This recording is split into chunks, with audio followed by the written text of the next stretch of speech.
All right, so most of our writing that has been done so far has been writing that we use claim, evidence, reasoning, and then we use like textual evidence from different sources. What we're transitioning now as we kind of prepare for the Wisconsin Forward test, we're not necessarily going to be using so much evidence and resources that you have to go and do research for. Instead, we're going to kind of just focus on reasoning from our own heads. When you take the Wisconsin Forward in springtime, if it ever stops snowing, you're going to be given an essay prompt, PROMPT, which is just a fancy way of saying like a paragraph.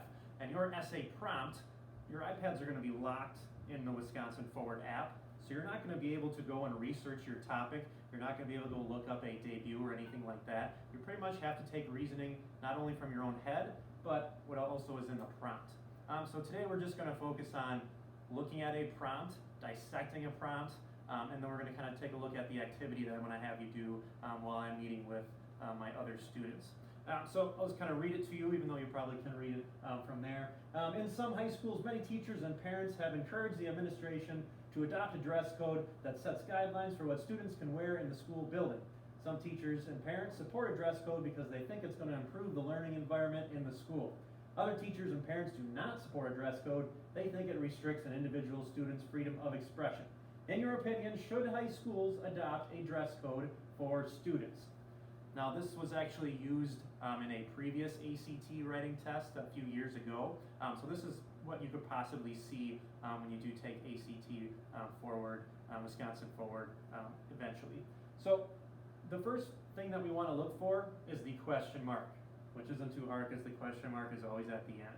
That question mark is the issue, okay? So I think I have in your assignment that you're going to always circle the issue. All right, so the issue is whether or not schools should adopt a dress code for all students, okay? Then I want you to find both sides of the argument. In order to be a persuasive topic, you need to have side A and side B. So what you're looking for is that some teachers support a dress code, and then it actually goes on to give you one of the reasons that you could actually use in your paragraphs because it's going to improve the learning environment in the school. And then I want you to underline I'll do a blue, I want you to underline the other side, so then other teachers, however, and parents do not support a dress code, okay? They think it restricts individual students' freedom of expression. So each side, not only does it give you the two sides, but it also gives you an argument for each. So we're looking at, once again, a 5-paragraph essay. If the prompt already gives you one argument, you're only coming up with 2 more arguments on your own. The activity that I have in Schoology is the ACT prompt practice. Once you open that up into Notability so that you can write on it, I'm going to have you kind of circle and type. I'll just kind of show you right now exactly how I want you to go through the directions.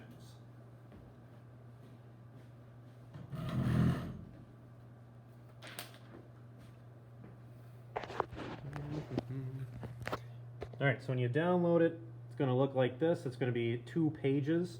There's going to be 2 separate prompts on either side. We're just going to take a look at the first one. Once again, this is another prompt straight from an ACT test previously. So fast food franchises are installing outlets in some high schools selling hamburgers, fried chicken, tacos, fries, and sodas. Many soda companies already pay a great deal of money to be allowed to install soda machines in high schools. The money from these commercial ventures help pay for athletic equipment, field trips, and audio-visual equipment, or like smartboards. On the other hand, though, fast food is greatly contributing to the epidemic of obesity among America's youth. Placing fast food outlets in schools encourage students to eat food that is high in salt, fat, and empty calories. In your opinion, should fast food franchises be allowed in high schools? So step 1, circle the issue or the question. Those are the directions. We had kind of talked about the importance of directions yesterday.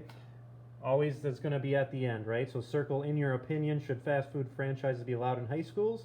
And then go ahead and underline those 2 separate sides. After you do that, your stance is like your thesis, okay? Don't say I, though. Just put either fast food franchises should be allowed or should not be allowed. Then the kind of like 4 boxes, that's just kind of like the 4 parts of the intro. Debut or hook, introduce the issue, your thesis, and your arguments. I would start with your thesis first. I would start with your thesis because you can pretty much just copy your stance. And then I would introduce the issue. So the issue, you're going to tell me what the two sides think. Then I would go on to your three arguments. So whatever your thesis is, pick one of the arguments from the prompt. The prompt kind of gave you some arguments for the issue and against it. Come up with two other arguments on your own. It can be a bullet list or like hyphenated. It doesn't have to be complete sentences. And then finally, the hardest piece would be a debut. So once again, you're not going to be able to look up some fancy statistic. You're not going to be able to look up some interesting story. The debut or hook has to come just from your head. Sometimes it's easier to do that last because you can use one of your arguments for your debut and reword it in some way, shape, or form. So I'm going to have you do that side. Then when you scroll down, it's the same thing with a different prompt having to do with high school being longer. Then turn that into just the ACT prompt practice. When you finish, if you have time left over, finish your Boom Writer Study Tool, Unit 8. All right, boom, got it. That's it. Later.